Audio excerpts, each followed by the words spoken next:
Hello, people. Everybody's doing great. I'm about to do an interview with my horror writer friend, Darkwestfilms, aka Brian, and I'm gonna share and play his movie with you guys. And after the movie, we're gonna dive in and ask him all type of horror questions. So get ready to watch Dark Visitor.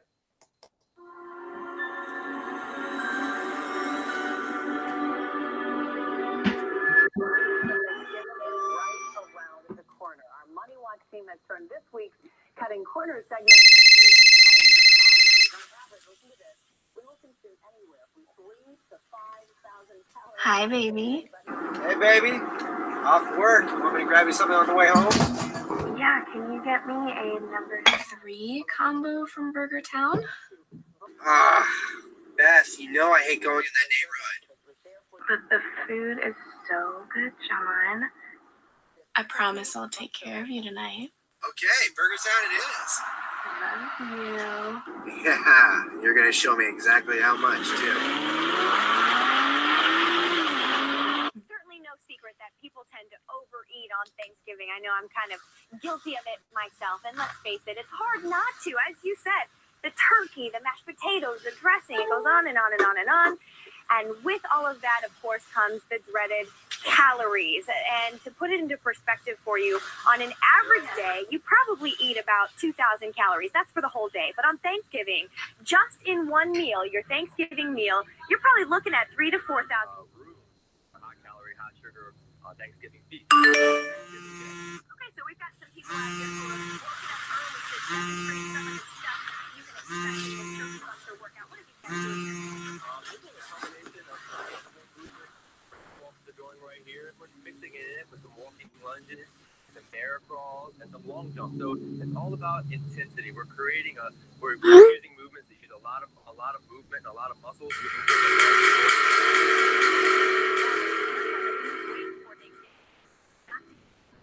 Come Thanksgiving Day. It's time to stop depriving yourself of eating good food on Thanksgiving. What we're doing is deserving it. We're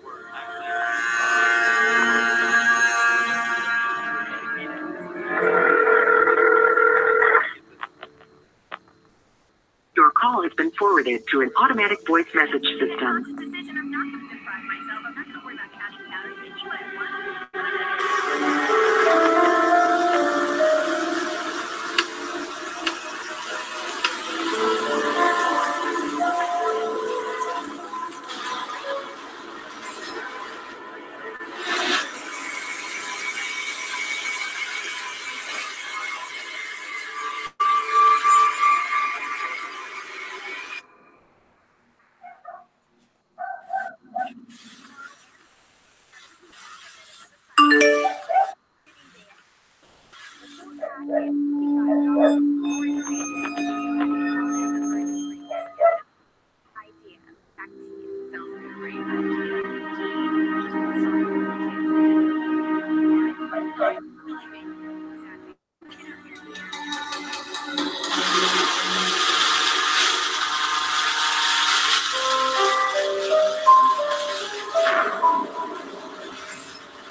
John, this isn't funny. John?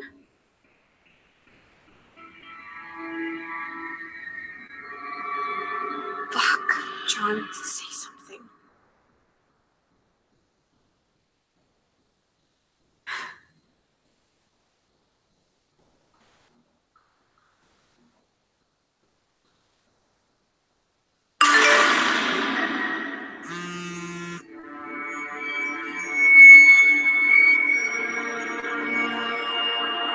John?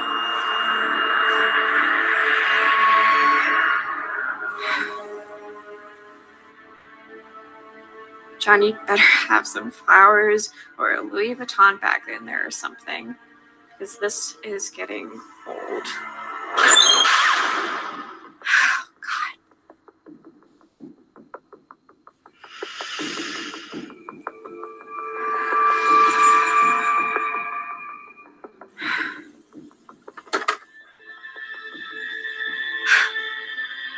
Asshole.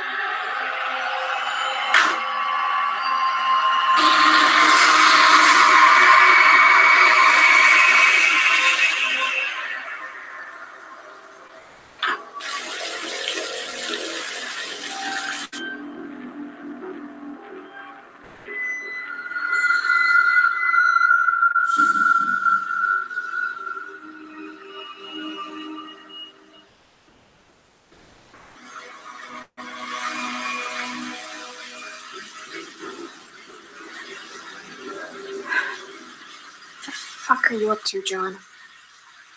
I know you're trying to be sweet or something, but it's not fucking working.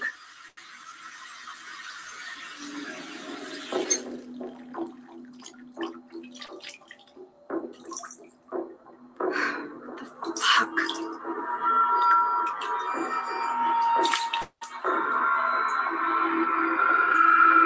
I'm staying at my parents' house tonight, John. Fuck this.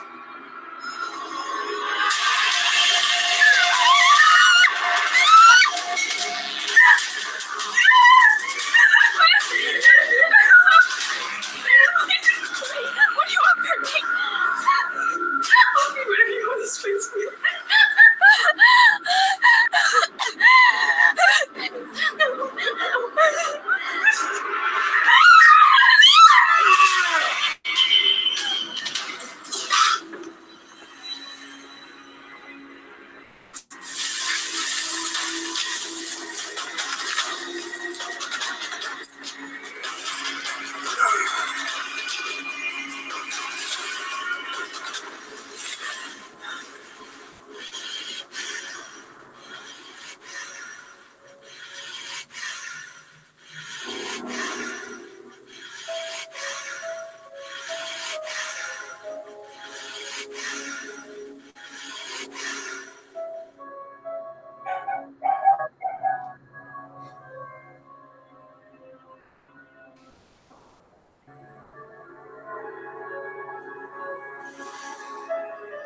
This is nice.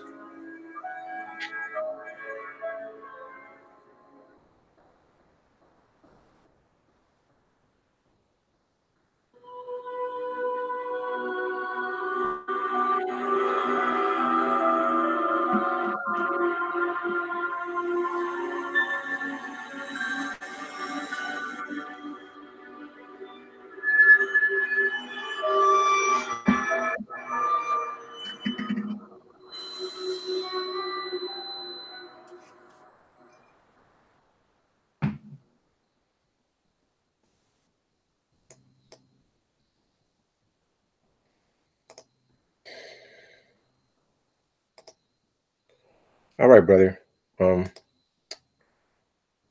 It's a pleasure to have you here, Brian. Darkwestfilms. Take us through this movie so I can understand, please. It was a film that I wanted to see if I can do in one day. We shot it in one day, and we shot from morning till about 1 o'clock the next morning, and I just wanted to see if I can do it. So what was your thought behind the film? What was the purpose of it? What do you want the viewer to see or feel? I just wanted to make something entertaining and fun. Okay, I'm gonna ask some questions about this because I'm a person who doesn't really understand horror, but being that you're a horror fan and a horror writer, um, can you express to me what the intentions were behind the antagonist? What was his thoughts? What was the purpose of it? Well, it was when I had wrote the character.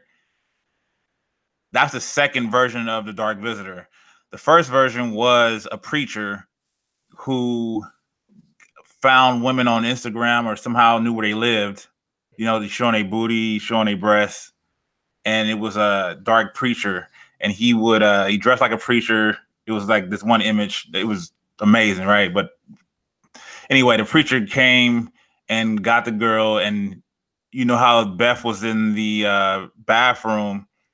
In the original version, he drowned her, baptizing her. So yeah, it was just basically some of my fetishes and my love of horror all mixed together. So, what do you want the audience to feel when they watch the film? What emotion are you trying to touch people with? What should they be feeling? You're not safe. You have a boyfriend. You're never safe. Things can go wrong. if you pay attention to it, if Beth would have understood that the dude didn't want to go into that neighborhood, that wouldn't happen. But she wanted that certain burger. So, oh man, you just messed me up with that one. So you say everything was a consequence of the man trying to please the woman he loved. If Yes. he would have, man, I never. So it's a subtle message there that you just. I watched it more than once, and I never caught that. It was. So break that down to me. You said the horror happened because you never told me this. This is surprising to me. So the connection was like sometimes some of the when you try to please somebody, it can lead to a situation that is not beautiful as people would think in their brain. Am I correct with that one? Correct. Wow, man, you messed man, you messed me up. Like so I would have never caught that. I was just thinking, um, like I was just thinking that how people could just be confused, like people play games, so you don't even understand when you're in danger sometimes because you think it's all a game in your mind, and you're telling me that the real horror comes because of somebody doing something to please somebody else and not thinking about like what could happen with the situation. Am I correct with that one? Correct. Man, you really messed me up. So let me That's ask. my plan. Hey, I didn't see that. That you really got me with that one. That's surprising. So what really got you into horror? What provoked your love of horror? I'm curious as to that. Well, the first horror film I ever saw was Halloween, and I'm old school and I'm old. So let me tell you, my dad had a VHS tape of Halloween. I can't remember what else was on the VHS tape, but me and my sister saw this tape. It said Halloween. Like we loved Halloween. So what is this movie about? We put it in, and we couldn't stop watching. We were scared of it, of what happened at the beginning of Halloween, but we kept watching it, and we just couldn't take our eyes off of it. And that is when I was like, man, I just love horror. The feeling of being nervous, not knowing, I couldn't stop watching the film. Okay, I'm a person who doesn't like horror like that. I've seen horror movies where I said, man, it was a good story, but I don't have a love for horror like you do. So tell me, for somebody like you who loves horror, what should I be feeling? How should I experience the movie so I can have the same love of it like you? I go on it. Most horror films is like fantasy to me. So when I watch them, I know it's not real. I'm disconnected. So I would say going in not thinking it's not real. So just going in looking at the story, looking for the twist, liking the kills, enjoying the character. Yeah, going in like that. Like real news scare me. You know what I'm saying? Like the news, negative news scare me. So when I watch horror films, it's like fantasy to me. So you can disconnect the violence in the movies from what is actually going on. Like so, you can't disconnect it with real life, but in the movies, if it's violence, you can disconnect it. Am I correct in asking that question? Yes, but there are certain films that are done well that a death or certain scenes can make me feel, and that's when I know when it's for me, it's good writing or the way they did it was great. Okay. Like okay, continue. Pet Cemetery. When the original Pet Cemetery, when Gage gets killed, was like I didn't think that was gonna happen. And I care for the kid and the love of the kid, how the parents love the kid, and when he got killed, that messed me up. And then me thinking how much that messed me up, I thought I was thinking about if I had a kid, would I want the kid to be resurrected? Okay. I don't want to give away. I'm pretty sure a lot of people saw the movie, but okay, I want you to be spontaneous with me. Okay. Quickly as you can go. I want you to answer this. If you had to pick a horror film to somebody who never seen horror that you would want to introduce them to, what film would you pick? If you just, without thinking too tough, what film would first pop in your head? Well, Halloween, the movie, John Carpenter's The Thing. I would So tell Halloween people to would be watch the first one, or which one would you pick first? Halloween, just because, I Okay, mean, of course, because it's that. I got it. I said, what would you want somebody to think when you see Halloween? What would you tell them to look out for? What emotion would you tell them to look for the first? Just take the ride. That's what I would say. Take the ride, Okay, baby. there you go. Now you're answering my questions. So for you, it's the ride. You don't know what's going to go, and correct me if I'm wrong. It's the anxiety of not knowing. It's the unpredictability.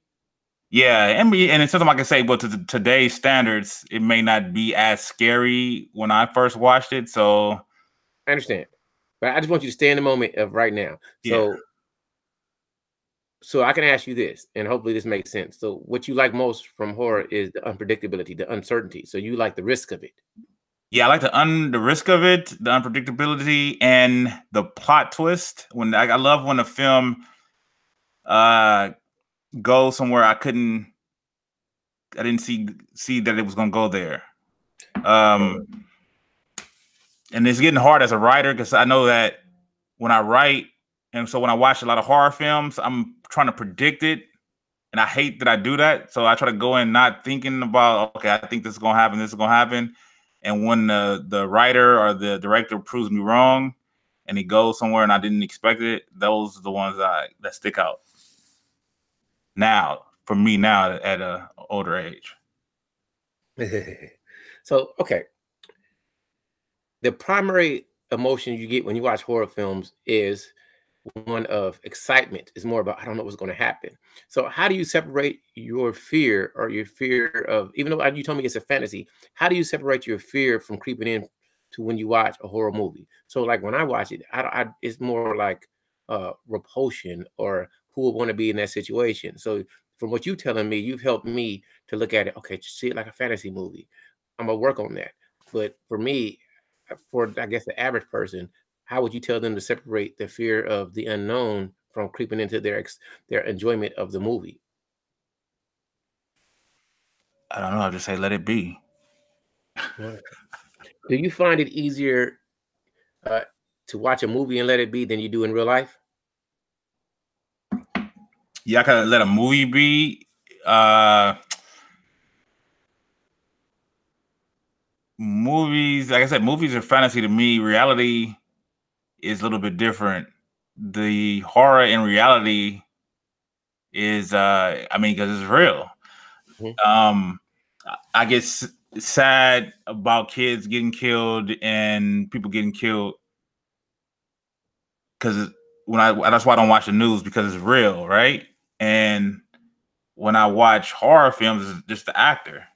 And Okay. then go ahead. You No, know what I'm saying? continue. No, I'm saying okay. Yeah, I got you. Continue. So what's a little bit hard for me though is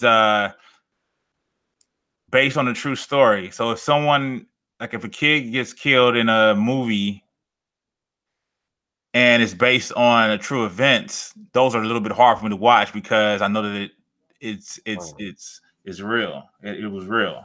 I understand. So you telling me even if somebody was a serial killer, you don't. It's harder for you to watch what happened than it is for you to watch a fantasy where you don't know what's happened. Correct? Even though you already know the conclusion of quote unquote the Golden Gate Bridge killer, you already know who he killed, but it's still harder for you to watch that than it is to Yeah. watch something you don't know.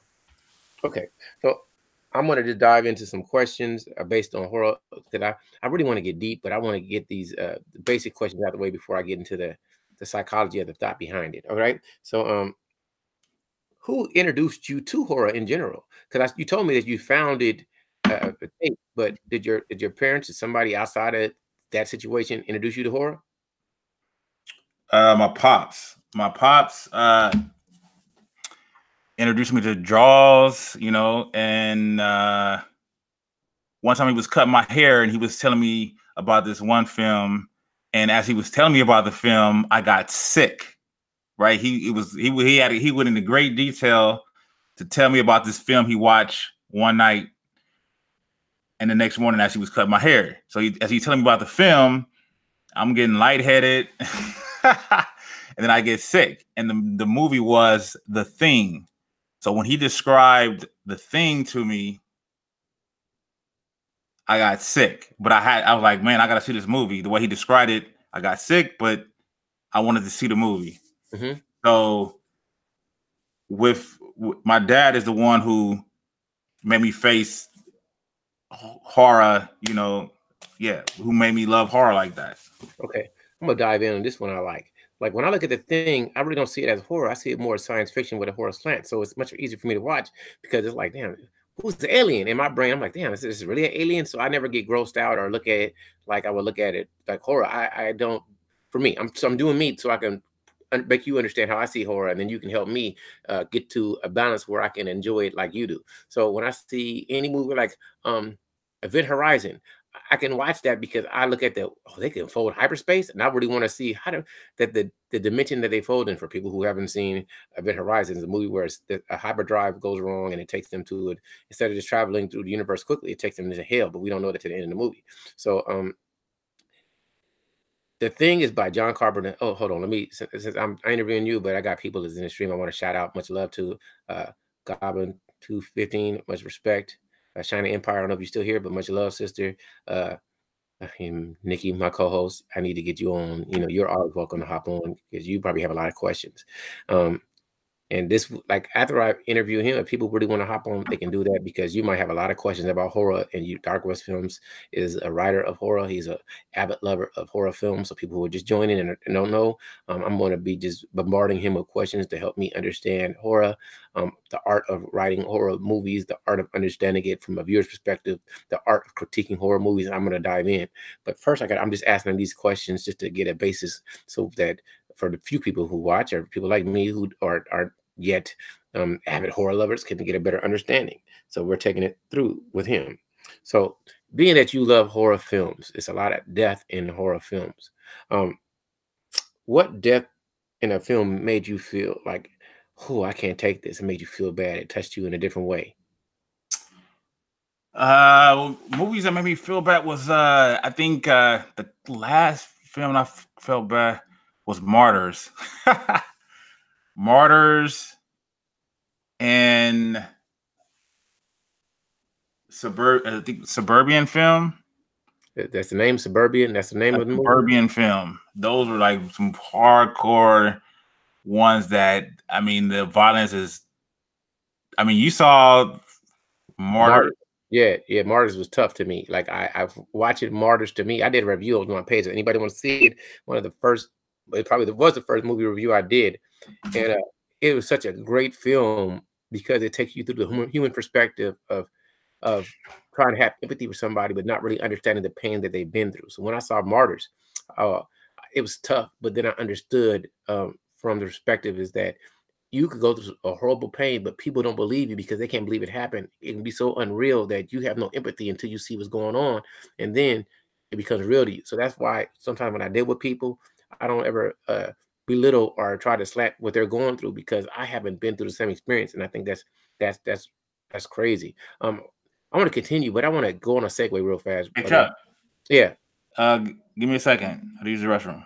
Oh, okay. No problem. I can do that. Something's handy, man. It's okay, bro. It happens to the best of us. Some of us bladders are bigger than others. No, I'm joking. I go to the restroom like it's a fire hydrant. I got to go every second. Since people are here, I'm gonna tell you what I'm going to be talking about because Nikki, I see that you asked about Us, and I want to ask him what is his thoughts on movies like Us, and what's the other one they made before the one the other Jordan Peele movie? I'm stupid. I can't remember the name of the movie that everybody liked. You know, he made it. What was the Jordan Peele's? Oh, Pamela. You just my whole tone didn't change. Pamela, bitch. You know I love you, Pamela. You're ooh girl. You better watch out now. You better never tell me when you go to Vegas. I'm gonna find a way to put a quarter in that slot machine.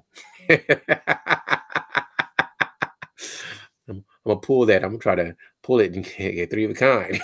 I'm joking. Yeah, but what was it? Hey, what was the name of the Jordan Peele, the first one that everybody what was the name of that movie? You guys gotta help me. I can't think of that movie. You know I'm talking about, the movie before Us. What was the name of the movie before Us? Can somebody help me with that? The one that everybody wanted to see before Us. Can somebody tell me that?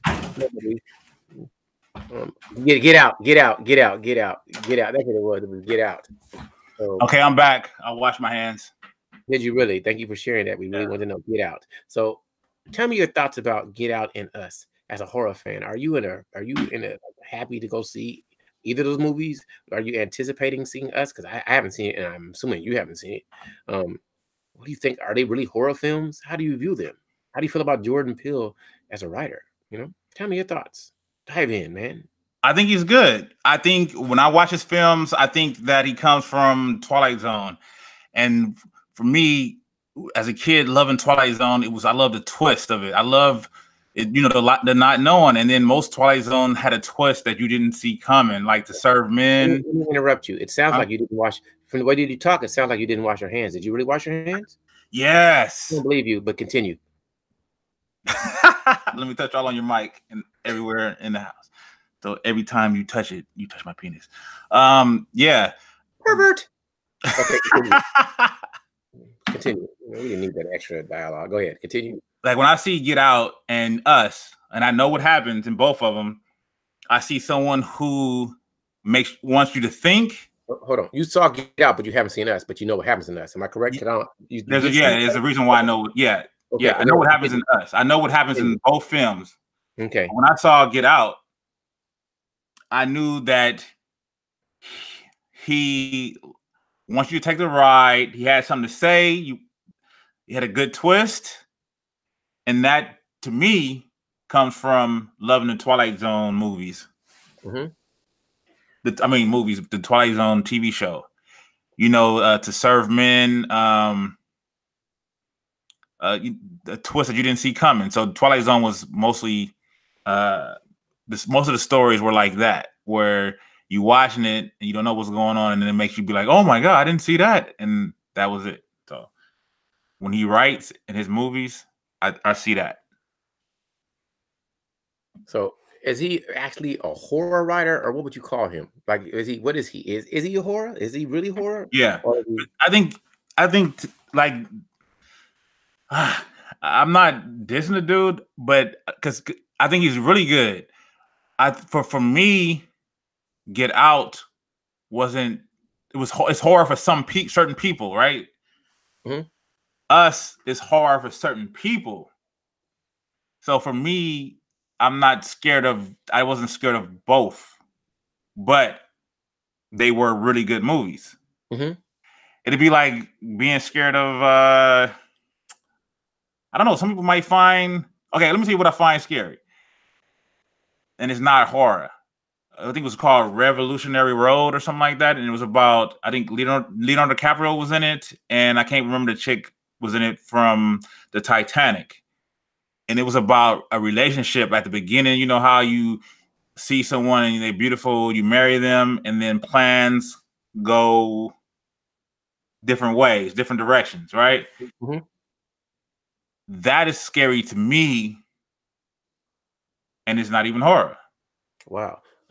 So I'm gonna go off on a tangent because something so what's in life? What fear what's your biggest fear in life? Not being in control of my life. That is my biggest fear.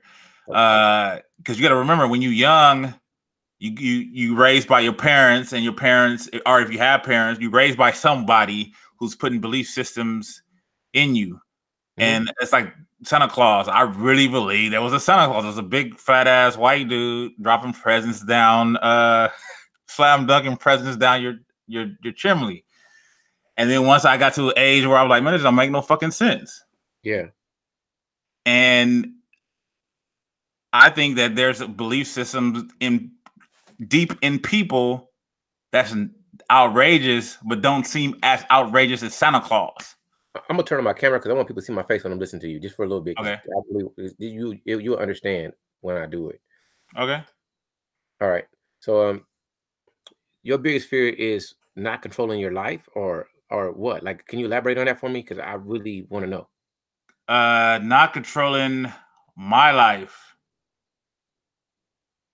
but at the same time, I see people who try to control me that are controlled by something else. And I don't think that a lot of people that are as headstrong as me can see that they're being controlled by other people, and then it has completely stopped them from their dreams in life or living the best life they can live. Okay. See, I can't be with you. I can't be extremely objective because I know things. So I'm gonna lead you somewhere because I really want you to answer this for me. And it sucks because you're like one of my closest friends, and you suck as a person. Truly, I think you suck. You should drown yourself in the toilet. But beyond that, um, when you see people, I've heard you made a statement. I'm leading you because I really want you to dive into this because I understand it. You see people that you see, like we went to Pizza Hut, and I know you go out delivering pizza, and you made a statement to me. You were like, I wonder if she's happy. I wonder if she's living the life that she wants to live. And did she imagine her life like this? Now, I make this statement because I really want you to answer a question. Okay. Do you look at people and you say, damn, I don't want to be like them? I mean, because sometimes I think like that. I do. And I don't feel sad about it, but I look at people and I say, man, I don't want to be like that. But they could be extremely happy, but I don't want to be like that. So is it a fear of yours to be somewhere that you didn't imagine when you're older? That's the question. Yes. I had to phrase it and frame it because you didn't say that, Yeah. but I'm curious to that. So yeah, elaborate on that. you're right. That is, I've seen that more. Okay, listen. If I see a dude that's at McDonald's and I'm the type of dude that talk to like a 60-year-old at McDonald's, and I want to like, dude, let me talk to you for a minute when you're on your break. And he says, everyone says this. They'll be like, well, yeah, this is what I'm happy that I'm doing this for my kids to make money. But what do you really want to do? Everybody has what I really want to do is I would want it to be, like a surfboard shop, artists here or there, make money here and there.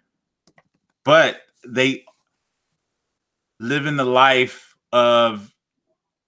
for someone else because certain things happen in their life they wasn't prepared for. Money got bad or something like that, and they at McDonald's. There's only a few people that I met, and you know who they are. And and they was like, I say, how you doing? I'm fucking fantastic. Right? Yeah, and I knew who this dude was later, and I'm like, yeah, this motherfucker is on point, and he is fantastic. He doing what he want to do in life. So yeah, I've seen where little old ladies, 60 years old, working at a group home. What would you really want to be doing? Yeah. Like Tyler Durden, Fight Club. What do you really want to do? And most people are not doing exactly what they want to do. And the excuse that they always give is that life happens, certain things happen in their life, and they just have to survive. But they're not living the dream that they want to live. Because most people I know that have a lot of money and live in their life.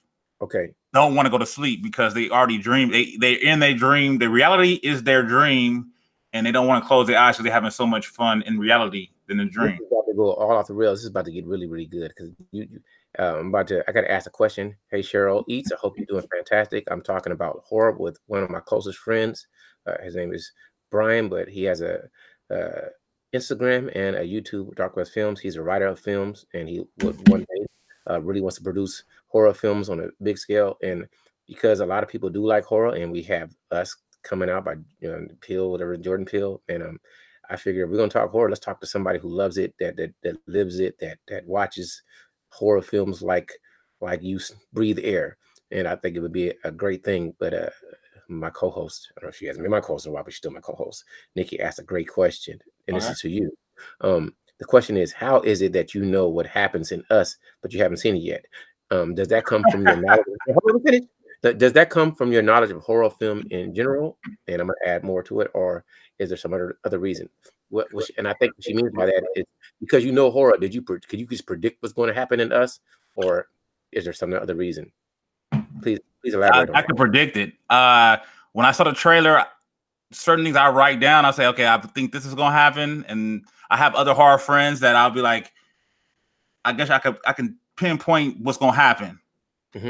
So I did that, and then I watched a lot of the explained that's on YouTube of us, and I was like, okay, yeah, I was right by this. I was right. Okay, let me ask you more questions, and I like to this. Was Us a movie that you really wanted to go out and see? That's the question. no, but I'm gonna go and support. Okay, so why did you? Why, like, certain movies that you don't want to know anything about, you won't even look at any spoilers. What made you not want to go see Us? What made you get your, even though you might have been right, what made you want to find out what happened before you went to go see it? Where it had been something like Jason or Freddy, you would have not wanted to be disturbed. Can you tell me why that was? Why you don't mind finding out about Us, but other movies you'd be like, I don't want to know. I want to see it. That's a good question.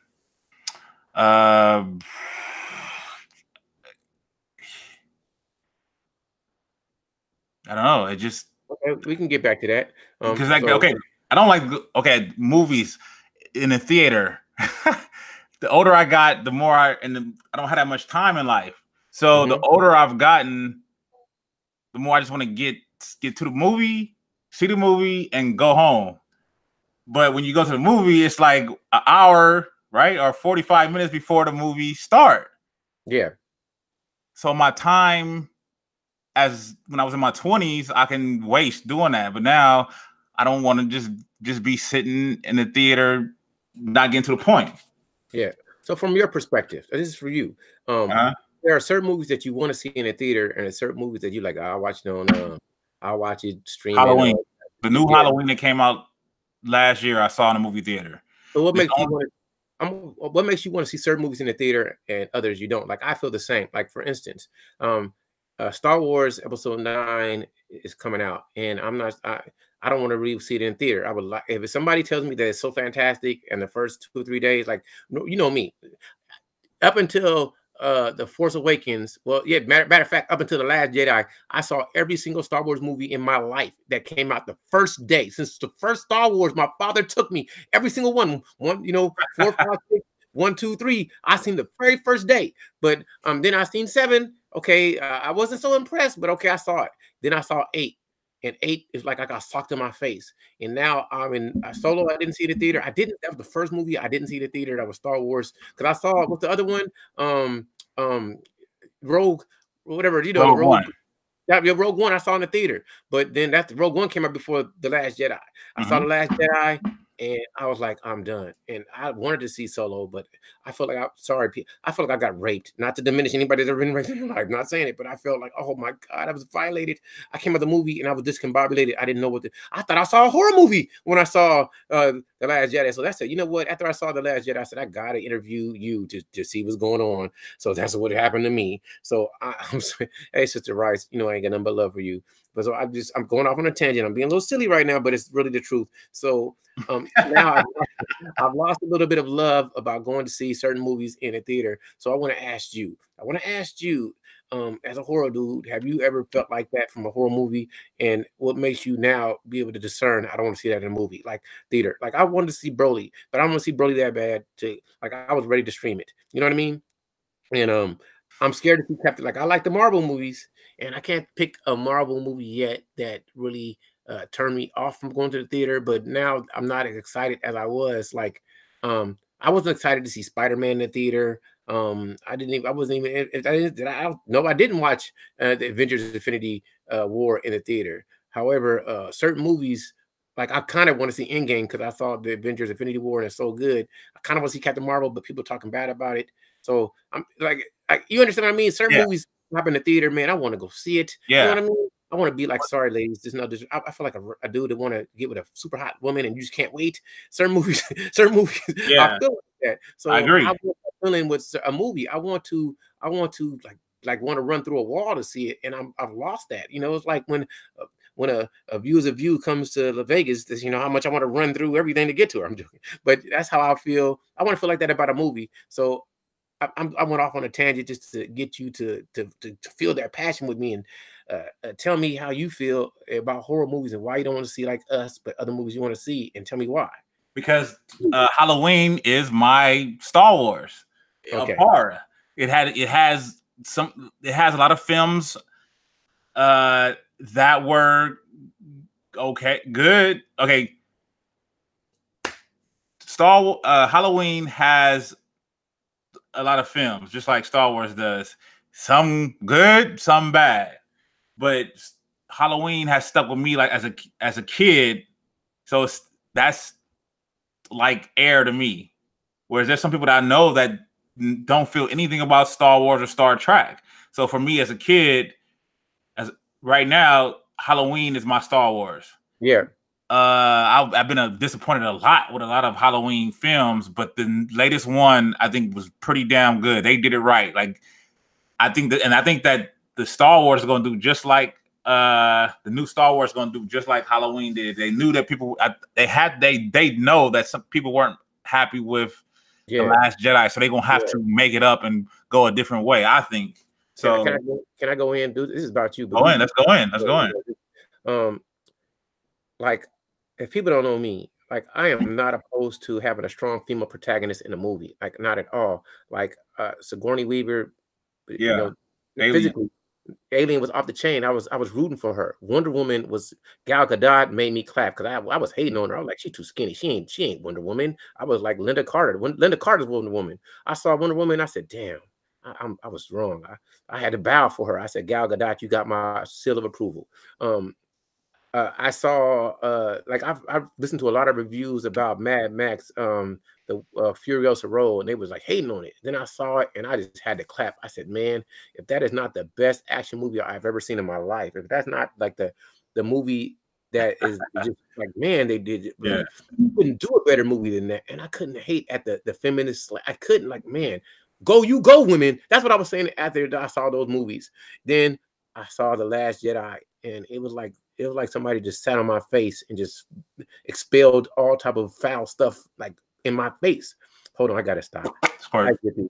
Hi, Zippy. You know, Zippy's here, changes everything. Zippy. Woo-hoo.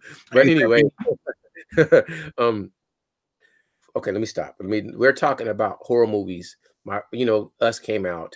My friend is a writer of horror movies. He made a short film called Dark Visitor. His name is Brian, but he has a Instagram and he has a YouTube page, Darkwestfilms, and I'm gonna put the link to his page in the chat. If somebody wants to, check it out, you can sub to him. His name is Darkwestfilms,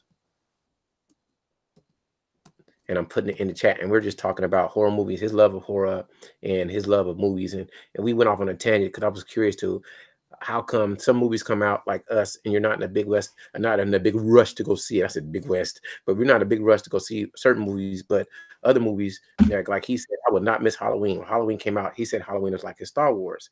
And I just want to understand why. Did you like it though? Go ahead. Did you like the last Halloween? Oh, I thought it was effing fantastic. I'm holding my profanity. I had to.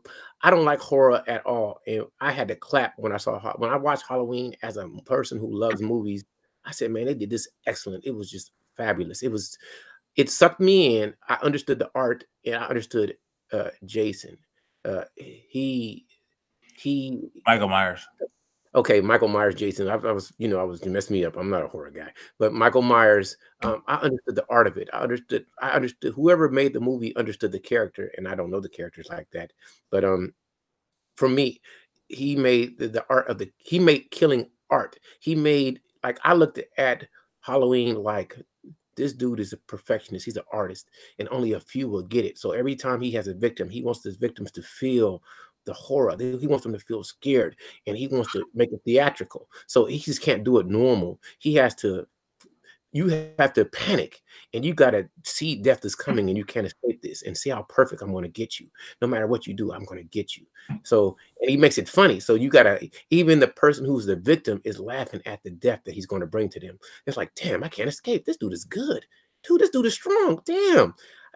So in a way, Michael Myers, like Jamie Lee Curtis, is one of the few people who escaped but understood how awesome he was. And to him, it was offensive that you didn't understand the beauty of the art that he's going to, like, don't worry, I got this all worked out. You may have caught me now, but if you guys don't kill me, I'm going to kill all these people and nothing you can do. And yes, I got you too. You want to talk to me? Haha, you trying to ask me why I do what I do. You just don't understand. So I'm going to show you. I can't put it in words, but when I cut your throat and crack your neck, and then I slap your girl in the face, when she's squirming with my hands around her neck, she's going to get horror. So, I mean, that's how I saw the movie on Zippy. She said, drag me to hell. See you. Yeah. Okay. Zippy, hold on. I like that too. Hey, I don't Zippy. like horror. Let me stop. Okay. I want to tell you people something real fast. Zippy is one of my favorite. I I must admit, if I had a top, uh, this is going to sound really horrible. This is me being absolutely honest. I want to put her higher, but if I had a top 10 list, she's in my top 10. So don't ask me who my other 9 are, and it's not, it's her like, you know what? I'm gonna be honest. It's personality. And Zippy is funny because she's calm, and I love calm people because I think I'm the calmest cucumber on the planet Earth. So when I talk to Zippy, I can't make her laugh, and she's like, she smiles a little bit and she puts it back in. So my whole goal is to get Zippy to lose it, not in a bad way, but in a uncontrollable. Because she's so cool. She's like it's like, man, I would love to just have you in an interview one-on-one, Zippy. Break her cool. Yeah, because she's too cool, man, and I love it. That's really enticing for as a person, as a personality, because she okay. If you watch her, she just does hangouts, and everybody, let's show love to each other. Hey, check out each other, that type of stuff. I'm cool with that, but I like it that she interacts with people, but then she still can interact with somebody like me who's gonna mess with you, and I love that. So Zippy impresses me. And yeah, I like you. You're one of the few people when I see streaming, I really want to hop on. There's other people, but something about Zippy's demeanor is just impressive. So it's fun to me. It's just, but Driving to Hell is one of my favorite too. That movie, Sam Raimi, that was a good movie. I showed that to non-horror fans. Yeah, that's probably what it is. I did show it. I like the one with the Tooth Fairy. I can't think of the name. Darkness Falls. Darkness Falls, because it's something about the adventure aspect, and you want to see the protagonist win, even if they don't. You like that. It's like the other one where Hostel. It's certain things about movies or Evil Dead. Like I like that. Even if they don't win, there's a chance they can win, and that's what I can't. I'm not a hopeless guy, so I can't get down and hopeless. And I'm sorry I went off on a tangent. Let me make everybody feel better. I don't like Zippy like that. Zippy's not good. I'm joking. What on a tangent right now? I need to praise the urination demon, so I'll be right back. Man, your bladder is weak. I drink a lot of. I've been drinking a lot of Glenfiddich water. Yeah, and some whiskey here. So I gave him some whiskey so he could just let himself flow. Let the flow through you. I'll be back. And it's all good.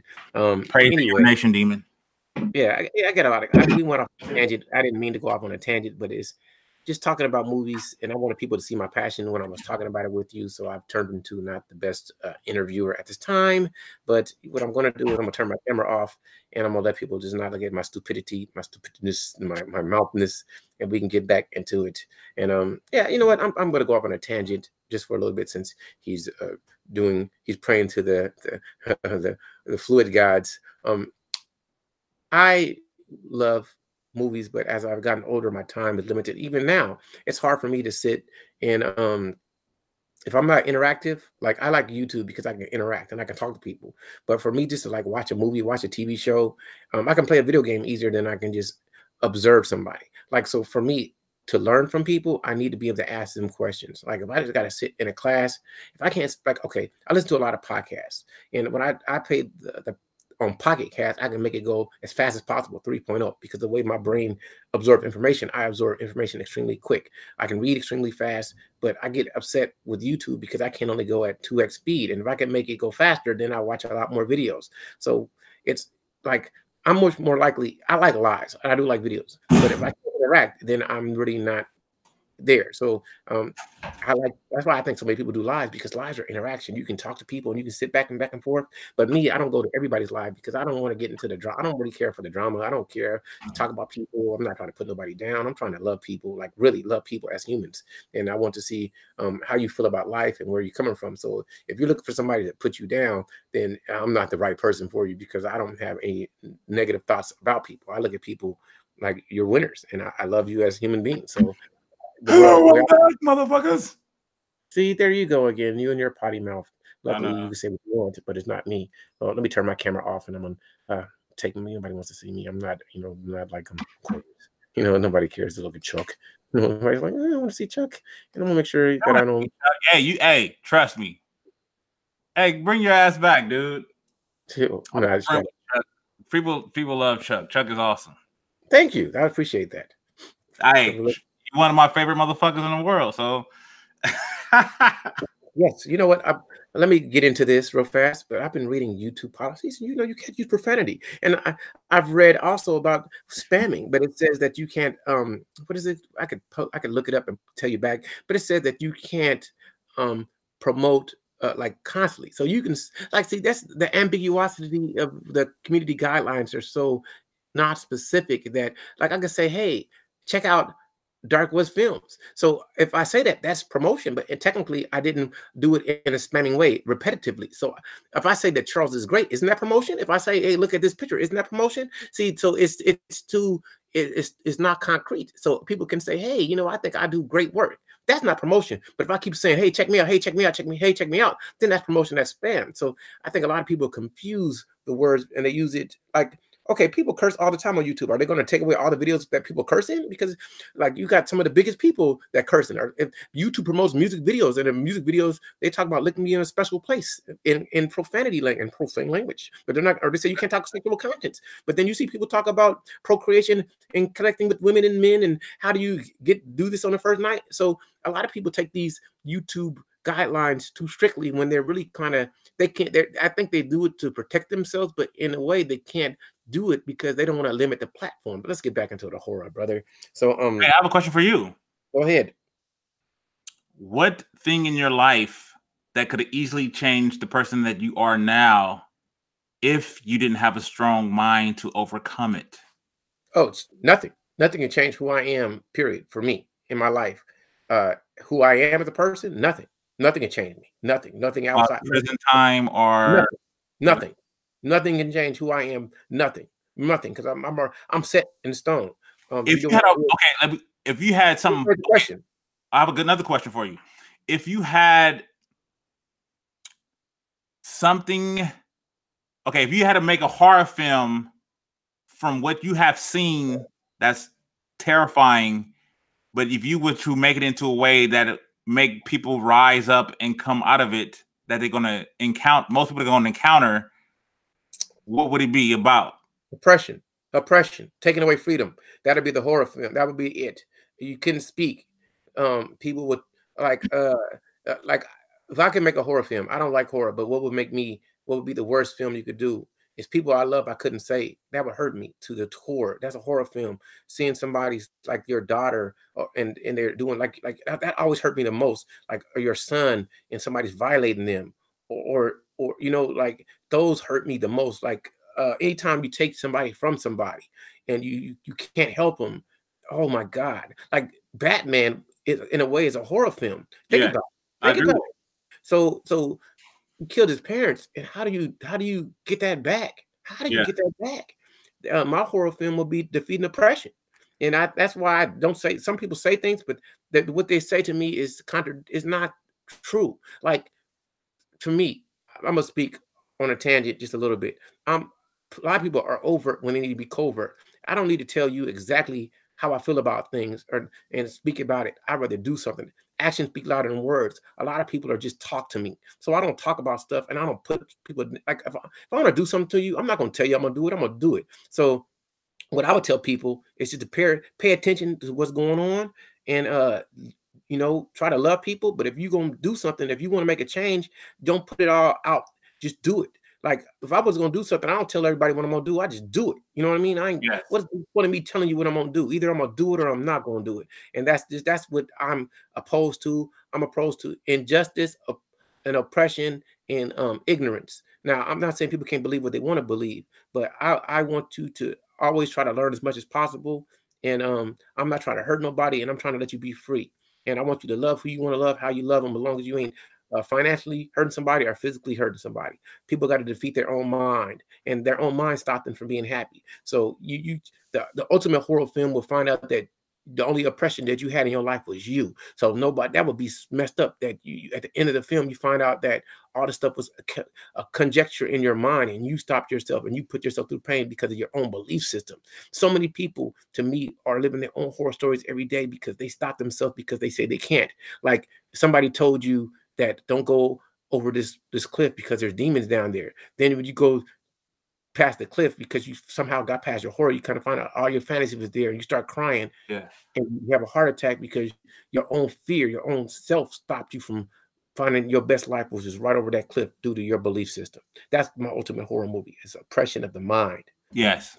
Okay, All right. so between men and women, what horror film would you make where men and women can understand each other, and why? Okay, men. Hmm. You got Great question. I think I understand what horror film. I think, you know what? Acrimony. I agree with you.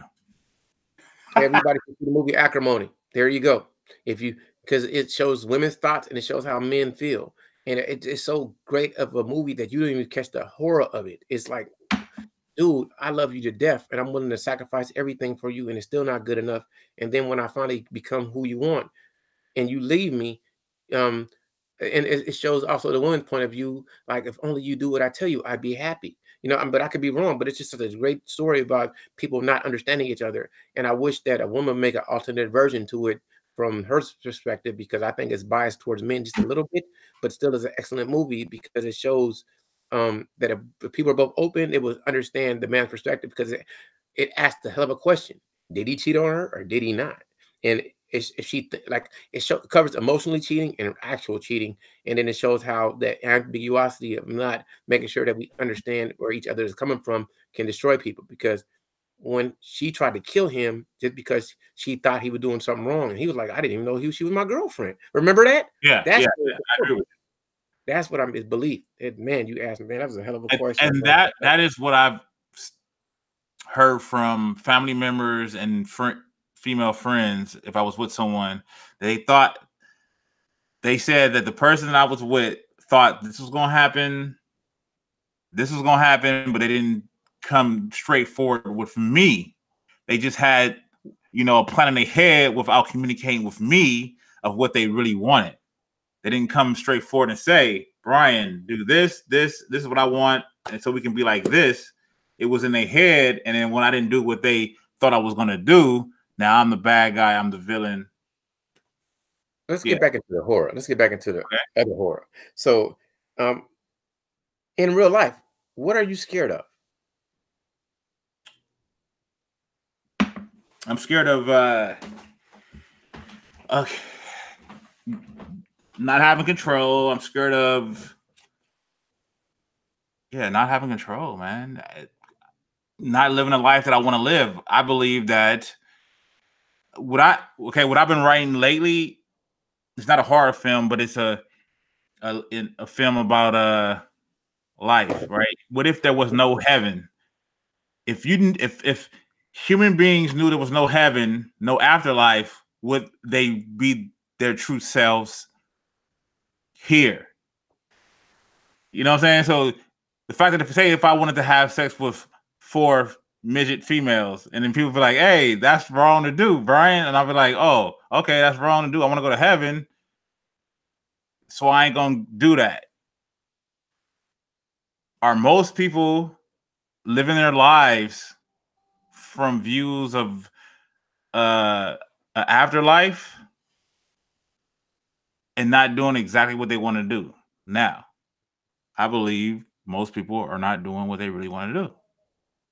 But should they do what they really want to do? That's the question. If it ain't okay, you should do exactly what you want to do. If it's not rape or murdering or affecting someone, I think you should let every party know exactly what you're doing. So if you want to have sex with a man or a woman and they want to be married, you should be mode 1, so they can get what they want out of life. But the problem with that is most people are not going to do that. So you gotta. Let me throw something out there. So you mean they want to be direct? Because you don't say mode 1. Okay. Direct. Right? Yeah. I forgot. I'm sorry, Alan. I'm sorry, Alan. You got to say, you got to be direct. Direct. Yeah, you should be direct. So you should say, hey, right now I just want sex from you, but if you want marriage, just let's have sex, and eventually I might change my mind and marry you. But most dudes, and like I said, most people who want something to understand that the world don't work that way, and they're gonna just lie and never tell you what their true motivations are. You Hold agree on. or disagree? I agree with you. I don't disagree. I think most people will lie and never tell you what they really want to do, and then they have an unhappy life. But Nikki asked a great question that I need her to elaborate on. She said, "But what about people that actually have those urges?" So I think I know what she means, but I want her to explain it just a little bit better so that you Or can just answer. what? Like Or just people what? who have urges to do whatever they want to do. Like you went somewhere deep. Like people like, I'm running away from this one. This is not horror. That horror. But that's so funny that when you talk about real life, a lot of people see that real life is horror and they don't want to listen to it or talk about it. And you haven't said nothing crazy to me, but it is what it is. So Yeah. okay. I mean, how does morality come into play with what people want to do? Like, what do you think about morality? What is moral to you? Explain morality to me from your perspective. Because it's a mixed horror and morality mixed. The definition of morality. So for people who morality. Well, take a second, but Nikki just answered it, and I'm gonna say she said, "What about people that have urges to harm, kill, rape, steal, etc.?" But I think he answered it. Nikki said, "As long as you don't hurt nobody, and two people, like for instance, let's go into just for a second. We can go into BDSM. Some people want some type of physical roughness or dominance. And now, if two people agree to a situation, then it's not a negative thing. But if one person doesn't want it and the other person wants to give it, then it's a negative thing. When two Yeah. people are compliant to what they both want and they agree, then nobody's getting hurt as long as they have the parameters set and nobody goes beyond the parameters. It's like if somebody has a marriage and they want to have either a polyamorous or open situation, then as long as they maintain the guidelines, nobody's getting hurt. But what's moral to one is righteous to another. Yeah, I totally agree. Like what's moral or I agree immoral, with that. it's subjective. So that's what the question I was asking. How do you define moral, Brian? For me, moral morals are subjective. No matter what people believe, it's people out there that will never kiss somebody's private parts, and to me, it's not immoral. Like you better, I'm joking, but you get what I'm saying. You better. So it all depends on I who beatboxing somebody. it. Yeah. I'm making a joke, but I'm saying everybody has their own way that they view the world. And what I would say is similar to you. As long as you're not going against somebody else's beliefs and you're not hurting them, and you guys agree upon it, how can Yeah. it be wrong? But it's just crazy. You know what I mean? For me, if I like rough sex or like to be choked or whatever, I would try to find a female that is into that and be with it. But if someone else is that I like don't want me to choke her out, then I would just be like, I would respect that and let it be. But some people can't do that.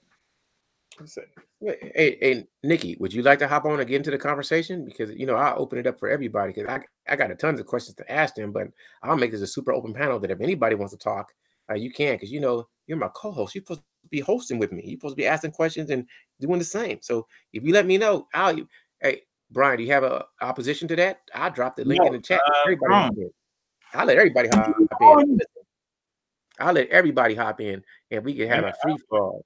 Yeah, that might be fun. So this is what I'm gonna do, people. Anybody who wants to hop on and talk to me or Brian, I'm gonna pop the link in the chat and I'm gonna let it be open to anybody until I just get tired of it.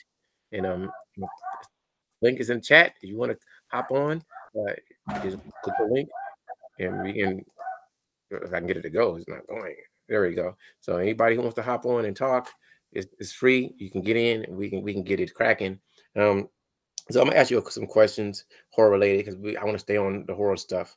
I asked you, okay, what creature in real life that you've seen do you think would be a great creature in a horror film? I tell you what I think. Go ahead. Octopus. Octopus is a crazy looking creature. Oh man, dude, that we need to go play the lotto right now. That is exactly what I was going to say. Octopus. But go ahead. Reason why it's octopus to you? Because it looks like damn alien. Like octopus is like unreal. Can change colors and shit. Like octopus. Yeah, I agree with you. The fact that it could come out, it could be born. Once it's born, an enemy can come by and it can squirt ink. Yeah, man. That's like a predator in the sea. Predator in the sea. Well, you can't even see him. You know? I think it may came from outer space. You know, I'm joking. Yeah, I agree. That's funny because I was swear to God I was gonna say octopus.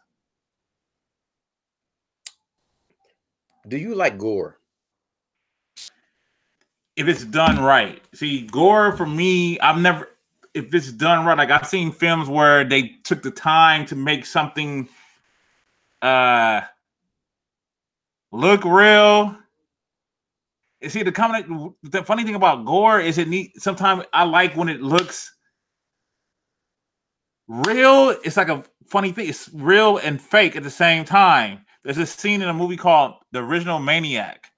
And it's where the dude, he walks into the car, he stands on the hood of the car, and he has a shotgun, and he shoots the people in the car.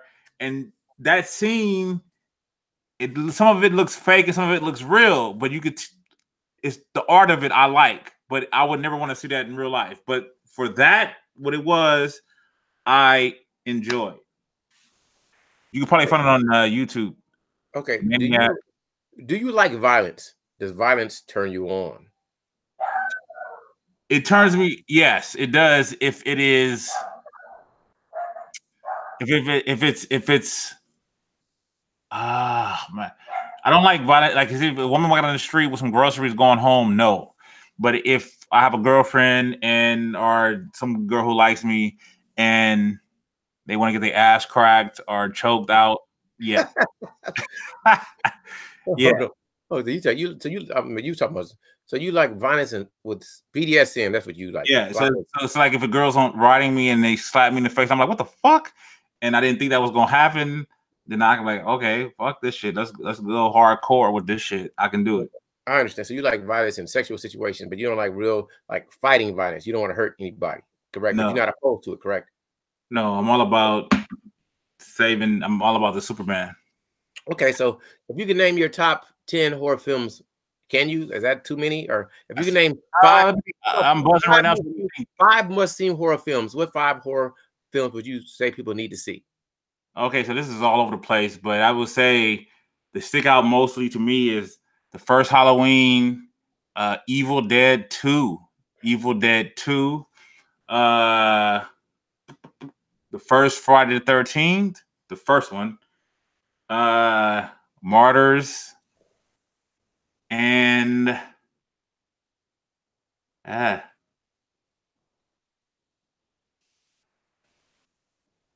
Jeepers Creepers, offhand right there.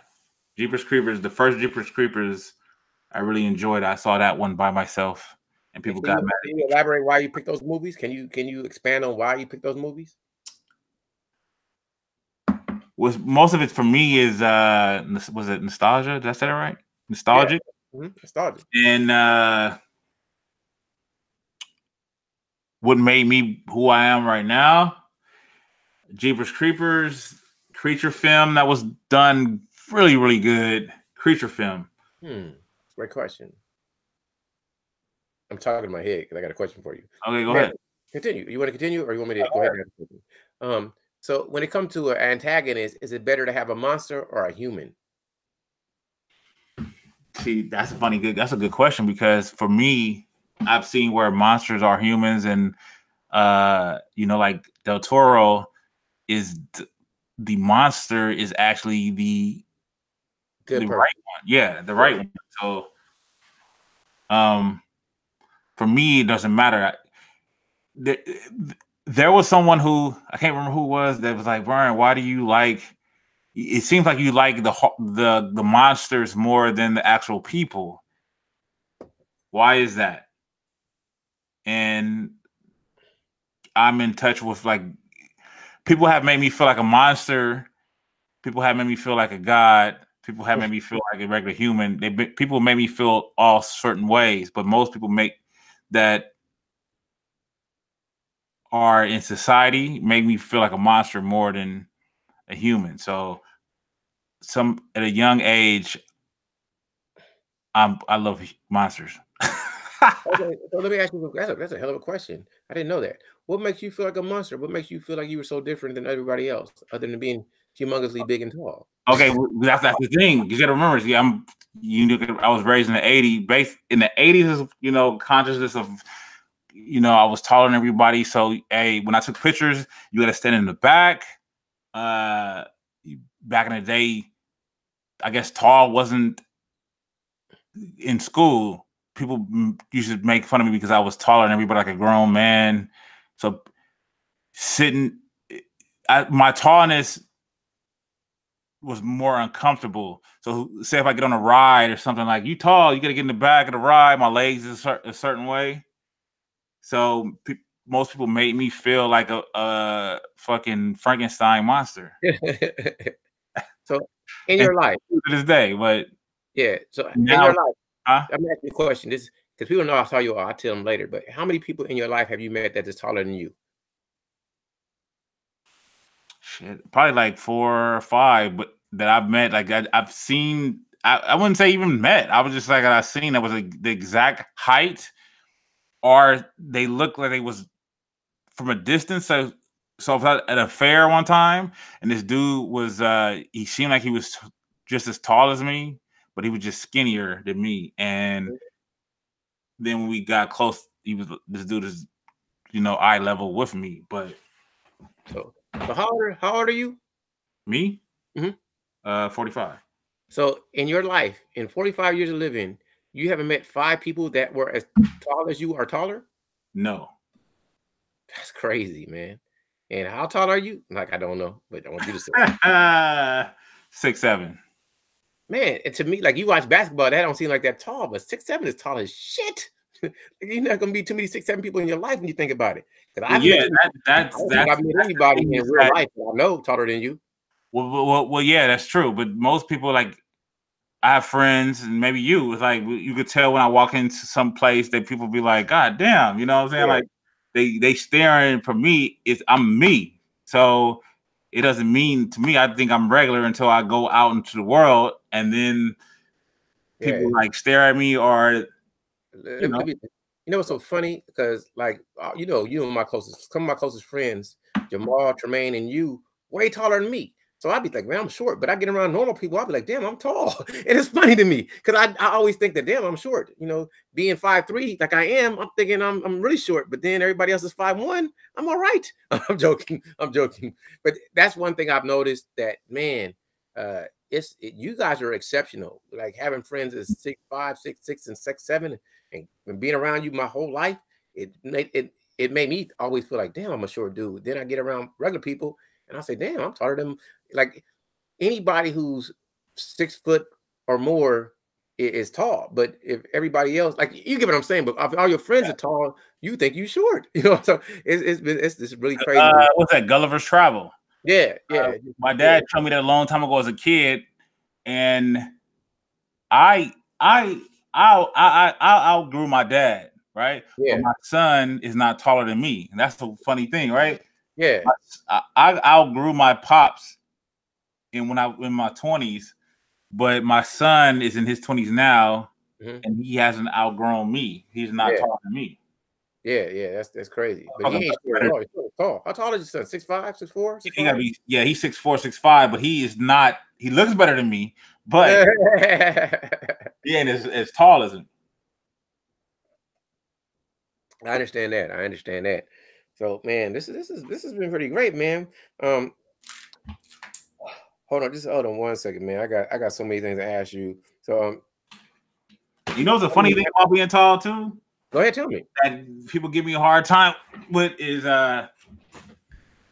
when I like beautiful things, like a smaller woman. You know what I'm saying? Like I like short women. What's your perfect height for a woman? I don't know, 5 You know, foot 2. I hear you. I'm gonna leave that one alone. We So, gonna go into the deep detail about that, but like people trip on me about that, like Lamborghinis and Ferraris. Be like, how the fuck you gonna fit in that shit? Well, hey, basketball players fit in, my legs just be uncomfortable, but that is beautiful to me, and I want to be inside one. I want to I be understand. inside. So let me ask you a question because my co-host asked, "How tall was your dad?" His dad passed away. My dad was about 6'3". Oh wow, did not know that. So your son is taller than your dad, but shorter than you, correct? Yeah. So yeah, because I walk in the kitchen, he in there, and I'm like, yeah, he's not as tall as me. His flat top might be, but that's good. It's funny. That's really eye funny. level, and yeah, he's not taller than me. What? Okay, let's go somewhere. What regular movie that's not horror did you find scary? I think I might have said this. What's that? It's called Revolutionary. Revolutionary Road. So you find, let me ask you analogous to that. So you find relationships scary? Yes. Is Well, marriage scary? it's scary because most people. Okay, so when you know, we all have had where we met a woman or a man, whatever, woman, you met a man. That why is it always good at the beginning, the honeymoon phase, and then the problem with connecting sexually is that it seems to be sexually, or you're attracted to the person, and then when it comes to I want to have a life with you, and then it goes in a completely different direction and becomes a horror film. Oh wow. Why is that? Why can't we just stay in the honeymoon phase? There's a reason why there's a honeymoon phase, right? Am I correct on that, Chuck? You know what?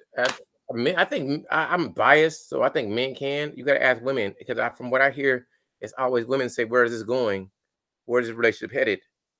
We're not going anywhere. We're not moving in that direction." So most men are happy, however the relationship is. They just don't want to be restricted. And I think I'm not a woman, but I think women want a lot more security and protection from it. So they want you to give them that sense of safety. And a lot of men are scared of that because women will probably leave them. Say, you know what, I wasn't happy. This is not what it is. Let's divorce, and I'm gonna take half your stuff, and I'm gonna take your children. You never see them again. So that's what I think what men look at because men don't want to give up. Men, I'm a man. I'm biased. So men love women way more than most women seem to love men, and I could be wrong. So men are I agree. fear picking the wrong woman that's gonna not be happy, and he don't know what to do to make her happy, and then she leave him, and he was like, "Damn, I gave you everything, my whole life. I stopped seeing other women for you. You know, I didn't. I gave you my money. I worked." Every day, 3 jobs, and you're leaving me. So men really are scared of that. I mean, and trust me, in my soul, I think about that. Like a lot of men want to be with women, but they don't want to take that marriage because they don't trust them. You know, a man marry you, and then most men connect with women through physicality, through physical intimacy, through sex, and a woman turn it off. He's gonna be extremely unhappy. Then as soon as he get that needs met, then she leave him. But he was like, "Damn, if you would have just took care of me, I would never leave you." You know what I mean? So I feel bad for a lot of dudes. I can't relate to it, but I understand it. Sorry, you took me there. So a good horror movie would What's be that? hypergamy. Acrimony. Yeah, that too. But like Come on, girl. to really to Come go on, girl. to Acrimony. hypergamy. What are your understandings about hypergamy? It's biological. It's women want safety, just like it is what it is. So why would you not want the best situation to provide for yourself and your children? That's genetic. I could be wrong with it, but it's really you want to provide the best environment to make sure that your genes survive. So Do that's you what think that hypergamy. understanding your genetics is uh, understanding your genetics for women? Do you think that they would be more happier if they understood why No, they do or no, no? no. Women, well, I can't speak for women, but I don't think so because ladies are way more emotional. They're more in tune with their feelings, and knowing some stuff can make you unhappy. So sometimes it's better to be ignorant so you can stay happy. I want women to be happy, so I think it wouldn't be better. Okay. I mean, that's just being honest, because men can handle horrific situations to me more than men, but I think women are way better with emotions in general more than men. You know what I mean? That's just my Mhm. belief. So I want women to stay happy. I don't want to feel no pain, and I want them to bring me no pain. So let's stay happy. It is what it is, bro. You asked me a question. I didn't expect that one. Have you ever took a chick to a horror movie? No, I don't like horror. We ain't gonna see no horror movies. Uh, Yeah, why you ask me that? because I was gonna go. Then I was gonna go about the popcorn and the hole in the bottom of the popcorn. But okay. That's stupid. Nah. I can't. Nah, I don't do horror. Yeah, that's funny. Okay. What horror movies have I gave you that you like besides Halloween and Martyrs? yeah? Nothing. Oh, but it's not a horror movie. The Devil's Incarnate wasn't a horror movie, but I like that. It was a hell of a good. That's it.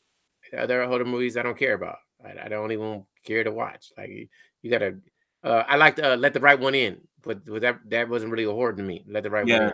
I know you're saying that. You're right. That's it's. But like I said, it depends on who is watching it because it was for the sadness I found with the boy. I felt sadness for the boy and the uh who could have been the lover of the the yeah. Anyway, all right, fuck it. That's all right, bro. I don't I want to get it. spoil the film, so I ain't gonna go into that. Oh, go ahead. What movie are you talking about? That you Well, gonna spoil? let the right one in. Oh, but okay. Let me ask. The Hold on, old hold on, guy hold was on. Stop. Anybody in the chat that's going to be spoiled by Brian telling you about to Let the Right One In, put a 1 if you're listening and you care. Yeah, if we don't see a 1 in the chat in the next minute, then you can go ahead and talk about it because then people don't care. You know, I mean, like I don't see any 1s. okay. The way Go the for it. film is that you would think that the older guy I'm not going to be straightforward with it. The older guy in the film is the dad of the little girl, and then it makes you think that it could be actually the lover, but vampires do not age.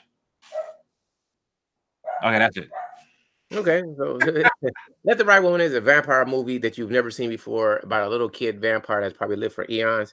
You need to check it out. It's a very, very great movie, and I don't even see it as a horror movie, but it shows you the power of love and loyalty. And I think that is really a movie to watch. I'm not big on horror movies, but Drag Me to Hell would be a movie I recommend. Halloween. I wish I could recommend Martyrs, but it's too hard for most people to watch. The Thing, yeah, I think that's a good horror movie to watch. And Darkness Falls, I recommend those because I'm biased. And the Devil Incarnate, but it just tells you about the true passion inside of people. How that the sometimes the most horrible thing you can see is natural humanity, because even the devil is scared of the horror that humans can put on you. That's just a movie to see. Yeah, yeah, it is one of Yes. those movies that you just got to see. That's why I gave it to you, because I thought that you would. I knew. Okay, I didn't think. Well, first I thought that you would love the film, and then I was like, when you said that you love the film, then I was like, yes, you got it on point. That's why I showed you the Devil Incarnate. But I think that Martyrs is really, really good. It as far as emotions go, it's an up and down roller coaster. But yeah, most people would not like it. Even people that I've showed the film to, they said, I fucking hated the film, but at the same time, they say I loved it. And that's a good film, right? Because it makes Yeah, you. yeah, I'm one of those that say it. Like I don't want anybody to have to go to that movie, but it's such a great movie to watch that it'll pull at your soul. It's so hard to watch, but after you watch it, you feel like you lifted like let's say your max was 300, you feel like you lifted 325 that day. Like, damn, I finally lifted it up. It is like, dude. Sorry, I'm gonna go on a tangent, but sometimes I lift weights. I'm like, damn, I'm strongish. I'll get out. Like, I surprised myself. That's how I felt like when I left Martyrs. When I watched Martyrs, like, damn, I'm really that good. I can really take it. Yeah, it's good. And my co-host says, I love vampire movies. There's always some type of romance involved. Why are vampires so sexual? Even the way they feed is an innuendo. Lowell, have you ever noticed that? Yes, I have. And Yes. that's why I love vampire movies and werewolf movies. If he knows, I love vampire movies and werewolf movies because I am extremely passionate. And I'm gonna say something wrong, but if a woman ever get with me, well, I'm like, oh my gosh, this dude right here. I'm joking. I'm serious as hell, but I'm just trying to tell you that's how I think. So I can relate to vampire movies because I think like that. Okay, you agree with Yeah. that? Yeah, I yeah. agree with you. I bite the side of the leg. But yeah, vampire movies. That's what, hey, I'm a fan of Buffy the Vampire Slayer, Angel. Those were great written stories that I like more than Twilight, more than a lot of vampire movies. So yeah, I love vampires. What's your favorite vampire movie? Do you have one? Mine is Movie?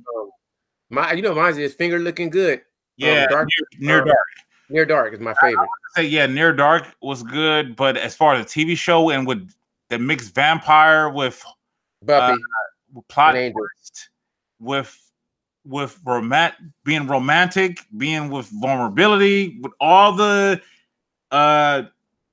things you want in life, I would say go with Buffy the Vampire Slayer and Angel. Watch this whole series of Buffy and Angel, and you see what I'm saying. Like, it has the vampire part of it you like. It has the lust you like. It has the forbidden love you like. It has the darkness you like. And then on top of it, it can have a Michael Myers episode. It can have an episode with demons. It can have an episode with so many things. So I think that's why I'm a big Josh Whedon fan. So this is why I was never, hey, anything that Josh Whedon do, I'm on his side, because that dude can write his ass off. I want to ask you a question. Is there any writer that you think is more in touch with his femininity than Josh Whedon? That's a man that can write movies that are still masculine but still can make women feel the appeal. Because Josh Whedon writes movies that both men and women like. Yeah, I agree with you. Who else can do it? Mm-hmm. Besides me, I can't think of one offhand, man. I think Josh Whedon, Christopher Nolan. You think Christopher Nolan can do it? Only because I think of how he did Catwoman in the last. Yeah, I got what you're talking about. The Dark Knight Rises. Yeah, but I think the dude who did I haven't seen consistency like I've seen with Josh Whedon, but I think that was the dude who did Mad Max, the last Max. Yeah, that was some good writing to where I didn't until you told me, like, that was a movie about, with women empowerment or whatever. Like, you don't notice it.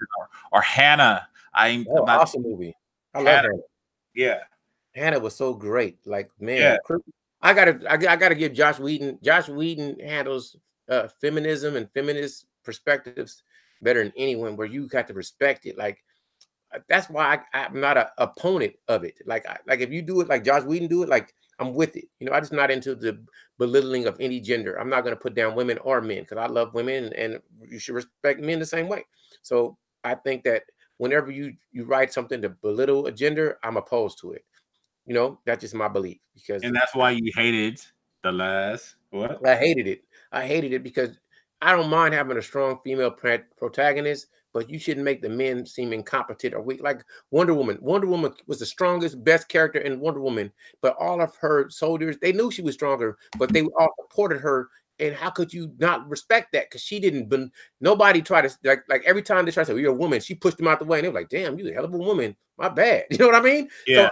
So I respect that. If a woman is better than a man, you got to respect it. But you shouldn't make the men be the ladies to make the women look good. And that's what killed me in The Last Jedi, because I could not, like, I'm a retired veteran. I know what the military is like. And no soldier, I don't care if it's a man, if I have a female commander, I'm not gonna go against her. But she's not gonna not let me, if depending on my pay, I'm a commander of a squadron, I run a unit, I'm in the loop. So that's what messed me up, because they made everybody, including Luke, the best person on the planet, seem weak, including Finn. When he tried to kill himself to save everybody, it was cool for the woman to do it, but the man, oh no, you can't do that. That's not how we win. But he just did the same thing. So it really, The Last Jedi hurt me. It hurt me because it was so biased and slanted to diminish. It cut me deep. Oh, hold on. I'm sorry, Nikki. Nikki just made me feel great. She says, I'm still heartbroken that we never got a sequel to Vampire in Brooklyn. And I love Eddie Murphy. Oh my God. Okay, Vampire in Brooklyn. Let me tell you why I have an issue with the Vampire in Brooklyn. Okay, I like certain scenes in Vampire in Brooklyn, but overall, I did not like the movie. I know why. I know why too. Preacher was hilarious. Sexual chocolate. That's taking my brain. He was like, if ass wasn't good, you wouldn't be here. The preacher scene was good. I just think that they did some things that were wrong. What was his name? Kadeem Hardison. Mm-hmm. The ghoul or whatever he was. Yeah. I think certain things was wrong. A number of things was wrong with the movie, and then on top of that, I think what's the girl? A stunt double got killed or something in the film. But I did not know that. Yeah, I gotta look that up. But give me a I second. tried with Mickey Right though. back. I'm about to leave the mic, and I'm about to come right back. And you already know why. Because your bladder is weak. You need to work out better. Hey, no, it's not that. I drunk. Okay. I've been drinking a lot Okay. Yes. of water. Yes. Big Guzzle got a weak bladder. No. His nickname is Big Guzzle. If you guys didn't know, It's water. dude, I could get him a fifth of anything. Like I get like one sip out of the whiskey bottle, and he would just disseminate. It would just be gone. I'm like, damn, dude, can I drink some? You know what I mean? Can I have a sip? Oh man, I didn't think you wanted any. See, but now his bladder is paying him back for being so greedy, drinking all that coffee and water and whiskey. Trust me, I told you I like to drink whiskey and beer, and I like a bourbon, like a scotch, but I like the Scotch whiskey the best. And yeah, he gets paid back for all those times. He was like, "I thought you didn't want it anymore." I'm glad the river run through you. Kadeem Hardison was fly at the end, though. I would have loved to see a sequel with him. Hey, that would have been cool. I got you. I got exactly what you meant. I think that because once he became a vampire, I don't see him like how you see him, but I understand they could still do it. But what he like 75 right now? No, I'm joking. Kadeem Hardison, what happened to him? Like that's what happened to them. After Hollywood, what happened to him? He's still making comedy. He's still performing in clubs. You just don't see him. I have never had a. Man, you just made me think, Nikki. Truthfully, my favorite comic is Eddie Murphy, but there's other people I like. Like I like Chris Rock. I really like Chris Rock, and I've seen a lot of Dave Chappelle skits I like, but I'm not yet. I really like Patrice O'Neal. Patrice O'Neal reminds me of me and myself because he just don't give a shit. He say whatever. Yeah, man, I'm using profanity. Hello, motherfuckers, I'm back right now. Yeah. Hey, man, we don't like you. My people that are watching my chat say that you're a cornball, and you just. I'm joking, man. Continue. I can't help it. I'm a cornball. That's okay. Well, you know me. Okay, say if you made a horror film about your boy Brian, my good side and my bad side, but how my bad side makes people not think that I'm a good person. Selfish. Yeah, I'll call the movie selfish. Unconsciously selfish. That's what I would call it. I can write it tomorrow. Unconsciously selfish. Like let's say this is gonna be funny, but let's say there was just a little bit of toilet paper left, and it's like 2 little plies. You would take both plies and be like, I didn't think about you. But it was 2 plies, but you're like, damn, I had to wipe my ass. I got a big ass. You know what I'm saying? So I would call you unconsciously selfish because you rationalize why you selfish. Well, see, I did that. That's a funny thing is because when I had stayed with a woman and she had said that I had used too much toilet paper, I said I wanted to wipe my ass good. and then but I'm telling you, because I've been your friend for a long time. I think you are unconsciously. I think you are unconsciously selfish. Unconsciously, like I don't think you realize it. I think that you don't mean to be, but if I call you Big Guzzle, like somebody could drink like a little bit of the beer, and then you just drink the whole thing. You be like, damn, dude, I might have wanted some. I didn't think you wanted any. Unconsciously selfish. It takes a lot to get buzz for me because of my body mass. My body mass. Nobody asked you to be born 6'7", be 300 pounds, and 4.440, dude. Nobody asked you to be athletic and tall. And eat a lot. That's not a good mixture. You know what I'm saying? Nobody asked you to consume so many calories. I'm joking, but that's what it is, dude. If you ask me to make a horror movie about you, your good and your bad side, you love him, but you love to an excess. That's you like you'd be like. You want a steak? And I'd be full. Hey, get in here, get a rib. I'm like, damn, I'm full. Here, get a soda. I'd finish drinking it. Here's another soda. I'm like, damn, I'm full. Because you big guzzles. You think everybody got to consume like you. That's your good. I will kill people in access. Yeah, yes, that's what it is.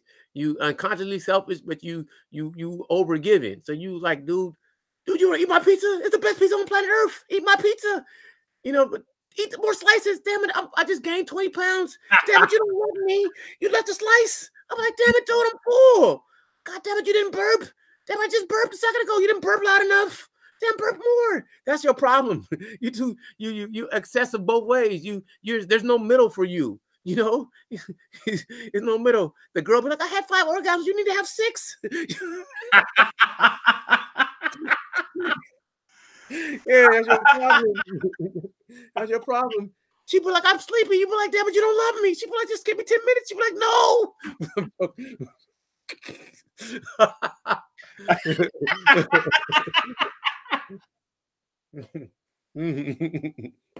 Oh, I'm sorry. Oh man. You know what? I think we need to probably just end this and have a part two, man, because you Okay. start I'm starting to feel good. So I'm about to be going off to the left, and then I gotta age To the restrict. left, to the left. Hey, man, like I said, you one of my favorite motherfuckers on the planet Earth. And Man, likewise. hey, the way your page is growing. Oh, now you're talking about growing pages. Hey, people are seeing it, man, and they seeing what I saw. Shit, were you 18 when I met you? Shit, 16. Younger than that, yeah, younger than that. But I don't care about this. This is just fun for me. Hey, explain to your fans how I met you. I got on the bus. Fans. I have no fans. I got people that look at me. Okay, not fans. Like you or don't. I don't have people that like you. Explain how I met you when I got on the bus and I saw this big forehead motherfucker sitting in the back of the bus, and we just start bagging on each other. That's how we met, right? It was in Bannon High School. I got on the back of the bus. I'm like, this is big. Look at this big forehead motherfucker, and we start bagging on each other. I think I called you Grimace or something. I said, you big ass, tall, Grimace looking dude. I think I said, would you live in McDonald's, motherfucker? I probably said, damn, what, you been on some steroids, dude? Giraffe ass? No, I'm joking. I probably did say something like that. Like I said, once I met you, man, I was like, this is a different understanding of the life, motherfucker. And we were friends since then. It's been on. Yeah. You know what? Yeah. But hey, Nikki, you've been my friend since I met you day one. Like, I love people, so don't get it twisted, man. But you a special dude, man. You got a unique talent, and you ambitious. And I love a person that don't stop. No matter if you get dissuaded, you still push on, dude. So I love you for that, man. You're a great dude. Thank you. You're just too excessive both ways. I'm telling you, I'm trying to save the chicks. A chick's be like, yeah, I want to get with him. I'm like, no, you don't, because you're gonna wear your ass out. She gonna just go slow. She gonna just go slow. I'm like, no, I must break you. Ivan Drago. I got a flaw. I gotta put your flaw out. You gotta get always. Okay, I'm not even gonna put it out. I'm gonna just end it. Hey, Nikki, next time I drop a hangout, you let me know when you're free. Email me, Nikki. I need the co-host back. It's not the same without you. I need you. You need the co-host. How you gonna be the co-host, not co-hosting? They tell me to shut up, Charles, because you're saying too much. Is this where I'm supposed to plug in myself? No, talk about you. I'm gonna be quiet. Say whatever you want to say. Okay, so I used to rap, and my rap name is Corpse, and you can find me on. Yeah, I fucking buzzing, but yeah, I can support you. Well, you can find Corpse. Make money, get loaded, have sex. It's called Make Money, Get Loaded, Have Sex, and Die. You can find it on Amazon, iTunes, CD Baby, any place that music is sold. He also has another album called Vehicle. Just type Corpse, CORPFC Vehicle, in Amazon, iTunes. You can download it and buy it. Yeah, he's a rapper. Now, since I talked about my brother, I got to talk about my two favorite rappers on the planet right now. My brother Dirty Low, and my brother Jay Vengeance. They're both really, really good people. Yeah, she said sex in a coffin. Yeah, but if you haven't found Dirty Low and Jay Vengeance, I know stars when I see them, and these are two people that you guys need to just go check out on YouTube. Dirty Low and Jay Vengeance. Yeah, they got a special talent. They got a special talent, and I think that Corpse need to put all his songs in movies. I'm not. I think you were decent, but I'm not. Yeah, I think you were really decent. I think you were good. I do. I think I'm decent. But you don't have. I'm about to be honest. I'm not saying you don't have the same pursuit that they do. They really feel it. I understand that. I'm not a lyricist. I'm more of a half of the time person. So yeah, I'm not a lyricist. I never thought I was a lyricist. I'm just. But I tell you, I'm really critical and hard on rap, and I never thought you sucked. I liked you, and if I thought you sucked, I would have told you. Like, I got friends that rap that I actually think suck, and I'm glad they never asked me what I think, because I say you fucking suck, you should die. I mean, not like that, but lyrics. But you, I can listen to, and I never dissed you. I always liked every flow you put together. Now, I may not have said the same thing, but I've never. Oh, you didn't like when I was rapping? could never diss you, and I like dissing people. I really trust me. For me to say people are good, I must really like their rap style, and I'm really critical and biased, and I don't like most rappers. So I diss them. Even people that you like, I would diss if I had a chance, and I would Hey, probably. why don't you play How I Get and let your fans hear How I Get? I think it's not gonna sound good I know. because I'll do it over I would, but they can also look up Corpse Vehicle. I put it in the chat, so if anybody look at this, they want to find out the Corpse Vehicle. You know. Anyway, this has been a pleasure. I've had fun. We talked. It was enjoyable. I don't like hearing you beatbox because you suck. I'm joking. Really? But, no, I don't. I just don't want to hear your beatboxing. Somebody else might like it. Okay. Go keep it going. Bust a beatbox. I'm gonna rap to it. Go for it. That's too fast. Slow down. Ain't no beats. Slow it down. Slow it down. I'm gonna bust a freestyle to you. Slow down. Too fast, Phil. Slow it down. Yeah, that's cool. Yeah. Yeah. My name is Chuck Chili. On the mic, I'm silly. The beat need to keep on going so I can get so damn illy. Watch when I flow. I'm trying to follow it, yo. But I can't hear you because I'm rapping on the mic like, whoa.